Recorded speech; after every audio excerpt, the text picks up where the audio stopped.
ইংৰাজী ভাষাটো আমি মানে মহৎ ভাষা বুলি কওঁ, কিন্তু এই মহৎ ভাষাত এইটো বহুতে মানে কয় যে ইয়াত মানে কেৰুণ আছে, এটা মানে বিশৃংখল ধৰণৰ ভাষা হয়। এটা মানে কোনো সংগঠিত নহয়, তেনেকুৱা মানে ভাষা হয়। এই বিশৃংখল ভাষাটোৰ তোমাৰ ওচৰত কিবা প্ৰমাণ আছে নেকি? এই ভাষাটোত প্ৰথম হৈ গ'ল বহুত শব্দৰ অভাৱ আছে। আপোনালোকে এটা বস্তু চাব, এই ভাষাটোত আমি যিবিলাক শব্দ প্ৰয়োগ কৰোঁ, যেনেকৈ বিউটি বাট, বিউটি বাট, ঠিক সেইদৰে পিউটি আমি কি কওঁ? পুট বুলি কওঁ। তো বিউটি যদি বাট হয়, তো পিউটি পুট কেনেকুৱা হ'ব? পিউটি পাট, ব্লাড। বিউটি বাট হ'লে পিউটি পাট হ'ব লাগিছিলে, তো সেইটো আমি পুট কওঁ।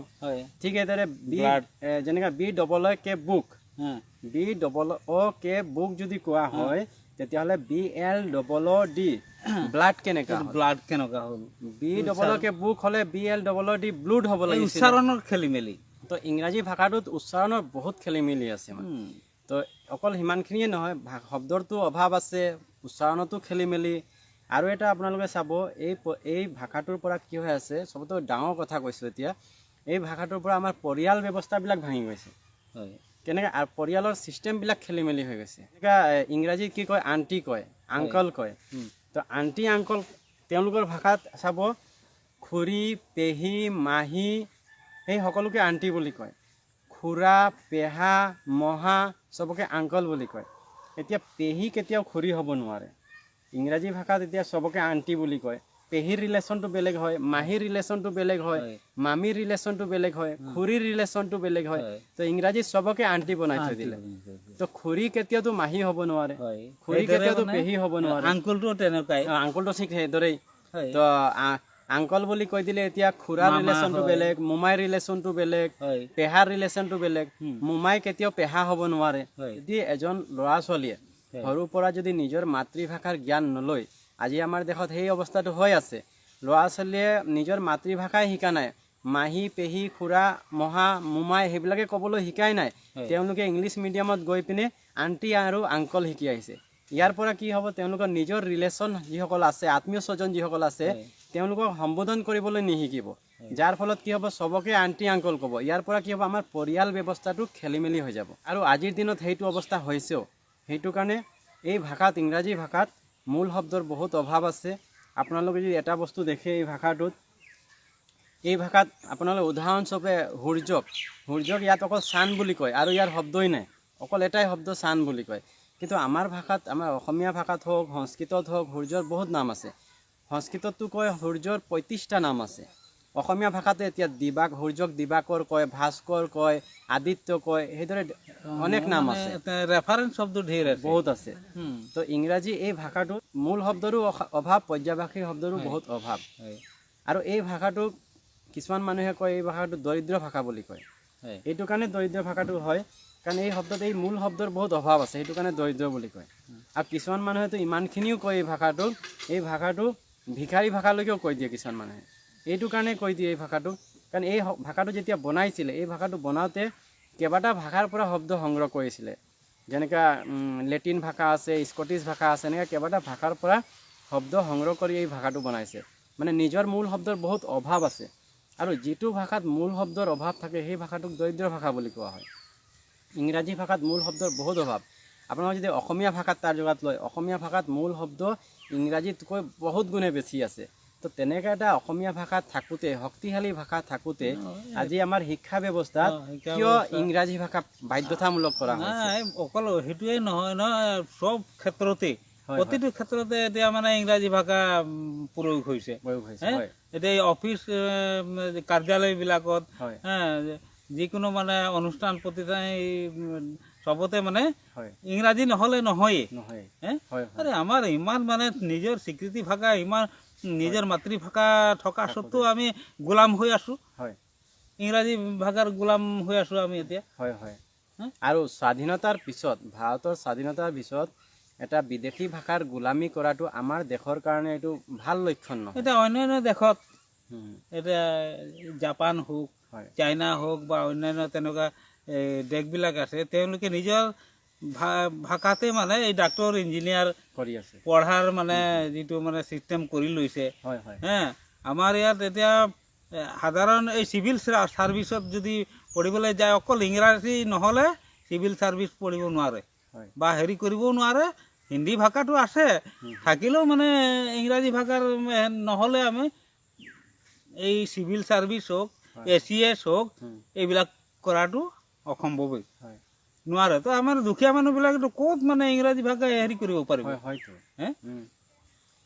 ইংৰাজী ভাষা শিকিবলৈতো আমাৰ বহুত পইচা লাগে ন পইচা লাগিব ভাষাটো এক্সট্ৰাকৈ শিকিব লাগে আজি আপুনি এটা বস্তু চাওক আজি বৰ্তমান ভাষা বিজ্ঞানীসকলেও এইটো মানিছে ভাষা বিজ্ঞানীসকলেও কৈছে যে সন্তানৰ বৌদ্ধিক বিকাশটো মাতৃভাষাৰ পৰাই সম্ভৱপৰ হয় তেতিয়াহ'লে ল'ৰা ছোৱালীক কিয় বাধ্যতামূলক কৰা হৈছে ইংৰাজী ভাষাৰ ওপৰত আজি আমাৰ দাদাই যিটো ক'লে জাপানত জাপানীজ ভাষাত পঢ়াই আছে চাইনাত চাইনিজ ভাষাত পঢ়াই আছে তেতিয়াহ'লে আমাৰ অসমত আজিলৈকে ভাৰতৰ স্বাধীনতাৰ ইমান বছৰ হৈ গ'ল আজিলৈকে কেলে অসমীয়া ভাষাত উচ্চ শিক্ষা হোৱা নাই অসমীয়া ভাষাত উচ্চ শিক্ষা হ'লে কি হ'ব ল'ৰা ছোৱালীৰ বৌদ্ধিক ডেভেলপমেণ্ট হোৱাৰ লগে লগে তেওঁলোকে সকলো ক্ষেত্ৰত আগবাঢ়িব আৰু তেওঁলোকৰ পঢ়িবলৈ সহায় হ'ব তেওঁলোকৰ পঢ়িবৰ কাৰণেও বহুত সহজ হৈ যাব সেইটো কাৰণে আমাৰ এতিয়া উদাহৰণস্বৰূপে ডক্টৰৰ ডিগ্ৰীবিলাক MBBS MD যিবিলাক পঢ়ি আছে ডাক্তৰ ইঞ্জিনিয়াৰ হয় ইঞ্জিনিয়াৰ এইবিলাক যদি অসমীয়া ভাষাত হৈ যায় কিমান সহজ হ'ব তো সেইখিনিতো লগে লগে কৰিব পাৰে সেইখিনি কাম আজি ইংৰাজী ভাষাৰ ক্ষেত্ৰত আৰু এটা বস্তু চাওক আপোনালোকে ইংৰাজী ভাষা বাধ্যতামূলক প্ৰচলন কৰাৰ কাৰণে আমাৰ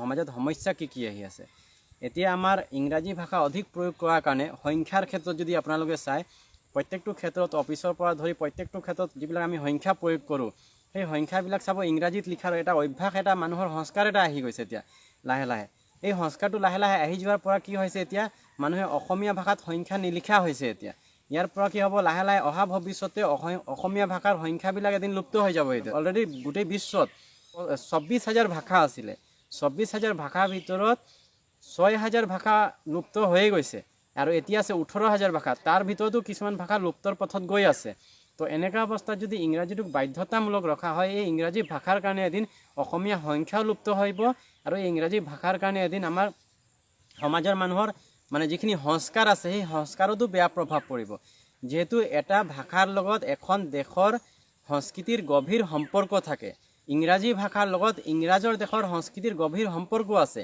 সেইটো কাৰণে ইয়াত যিমান ইংৰাজী ভাষা প্ৰচাৰ বৃদ্ধি পাব সিমানে ইংৰাজৰ সংস্কৃতি পশ্চিমীয়া সংস্কৃতি ইয়াত বৃদ্ধি হ'ব যাৰ ফলত আমাৰ সমাজ ব্যৱস্থা বৰ্তমানতো সেইটোৱে হৈছে ন সেইটো হয় এতিয়া আমি ভাষাৰ মানে নিজে স্বাধীন বুলি ক'লে কি হ'ব আমাৰ নিজৰ মাতৃভাষা থাকিলেও কি হ'ব আমিতো ইংৰাজী ভাষাৰ গোলাম হৈ আছো ইংৰাজী প্ৰতিটো কাৰ্যালয়তে প্ৰতিটো অনুষ্ঠান প্ৰতিষ্ঠানতে মানে ইংৰাজী ভাষা নহ'লে বেংকতো আজিকালি সেইবিলাকে মানে আমাৰ মানে চিষ্টেমবিলাকৰ মানে ভুল হেৰি চিষ্টেম সেইটো ভুল চিষ্টেম এইবিলাক হয় আৰু এটা আমি চাওক এতিয়া বহুত মানুহে কয় ইংৰাজীটো বিশ্ব ভাষা হয় বিশ্ব ভাষা হ'বলৈতো কিছুমান প্ৰমাণ লাগিব ন তো এতিয়া যদি বিশ্ব ভাষা চায় বিশ্ব ভাষা কোনটো যিটো ভাষাত সবতকৈ বেছি মানুহে কথা বতৰা পাতিছে যিটো ভাষা সকলো বেছিভাগ মানুহে প্ৰয়োগ কৰিছে আজি যদি গোটেই বিশ্বত দেখি পায় সবতকৈ বেছি প্ৰয়োগ হোৱা ভাষা যদি হয় সেইটো হৈ গ'ল হিন্দী ভাষা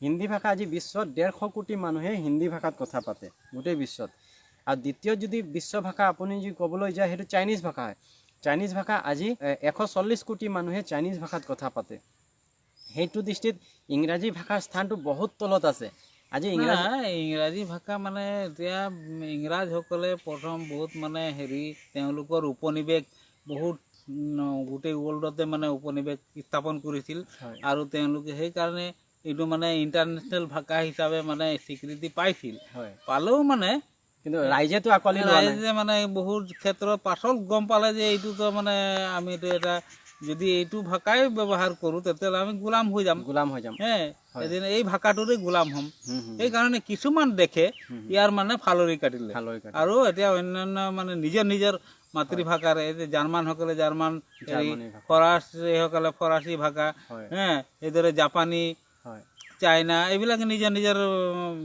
লেংগুৱেজতে মানে হেৰি কৰি আছে তেওঁলোকে পিছত গম পাই গৈছে যে মানে হ'লেও মানে শিক্ষা দীক্ষাৰ ক্ষেত্ৰত কিছুমান প্ৰয়োজন হয় একেবাৰে না বুলি ক'লে বেয়া এই ক্ষেত্ৰত আমি এটাই কথা ক'ম যে ইংৰাজী ভাষা নালাগে বুলিও কোৱা নাই ইংৰাজী ভাষাটো থাকক কিন্তু ইলেক্ট্ৰিক ছাবজেক্ট হিচাপে থাকক মানে ভাষাৰ জ্ঞান ল'বৰ কাৰণে থাকক আমি অকল ইংৰাজীয়ে কিয় ল'ব লাগে আমি ৰাছিয়ান ভাষাও শিকিব লাগে চাইনিজ ভাষাও শিকিব লাগে জাপানিজ ভাষাও শিকিব লাগে চব ভাষা এতিয়া যদি মই ফুৰিবলৈ যাওঁ যদি মানে এতিয়া পেৰিছত যাওঁ হা তো ফৰাচী ভাষাটো জানিবই লাগিব ন হে গতিকে যদি জাৰ্মানলৈ যাওঁ তেতিয়া জাৰ্মানীলৈ গ'লে জাৰ্মানী ভাষাটো লাগিব তেনেকুৱা মানে সেইটো বিভিন্ন দেশৰ ভাষাও আমাক বহুত প্ৰয়োজন মানে ভাষাটো এইটো কাৰণে লাগে আমি যিহেতু বিভিন্ন দেশৰ লগত বেপাৰ বাণিজ্য কৰিব আছে তো আমাৰ বৰ্তমান অৱস্থাত এতিয়া ভাৰতৰ বেপাৰ বাণিজ্য কাৰ লগত বেছি ভাল হৈ আছে বৰ্তমান ভাৰতৰ লগত কোন দেশৰ লগত বেছি বন্ধুত্ব আছে বেছি ভাল ৰিলেশ্যন আছে আৰু বেছি বেপাৰ বাণিজ্য সম্পৰ্ক চলি আছে তো সেই দেশৰ ভাষাটো শিকাটো বেছি প্ৰয়োজন আছে যেনেকৈ এতিয়া আমাৰ ৰাছিয়াৰ লগত খুব ভাল আগৰ পৰাই ভাল আৰু আজিও ভাল তো ৰাছিয়ান ভাষাটো ইয়াত শিক্ষা ব্যৱস্থা দিব লাগে আমেৰিকান ভাষাও দিব লাগে আমাৰ ভাৰতত চবতকৈ ডাঙৰ কথা কি দ্বিতীয় ইংৰাজী ভাষাত কথা পতা দেশ হৈ গ'ল আমাৰ ভাৰত হয় ভাৰতত 10 কোটি মানুহে ইংৰাজীত কথা পাতে তো বিশ্বত 64 কোটি মানুহে ইংৰাজী ভাষাত কথা পাতে তাৰ ভিতৰত 22 কোটি আমেৰিকা 10 কোটি ভাৰত 32 কোটিটো ইয়াতে হৈ গ'ল আৰু বাকী 32 কোটি গোটেই বিশ্ব মিলাই তাৰ মানে ইয়াতে গম পাই যাওক যে বিশ্বত ইংৰাজী ভাষাৰ প্ৰয়োগটো কিমান কম পৰিমাণে হয় তো সেইটো কাৰণে বৰ্তমান অৱস্থাত আমি এই ক্ষেত্ৰত বহুত সচেতন হোৱাটো প্ৰয়োজন আছে ভাষাৰ ক্ষেত্ৰত যেহেতু ভাষাৰ লগত সেই দেশৰ সংস্কৃতি সভ্যতা পৰম্পৰা সকলোবিলাক সোমাই থাকে আমি অসমীয়া ভাষাক যিমান গুৰুত্ব দিম অসমীয়া ভাষা আমাৰ ছিষ্টেমত যিমান প্ৰয়োগ কৰিম আমাৰ দেশৰ সংস্কৃতি সুৰক্ষিত হ'ব আমাৰ সভ্যতা সুৰক্ষিত হ'ব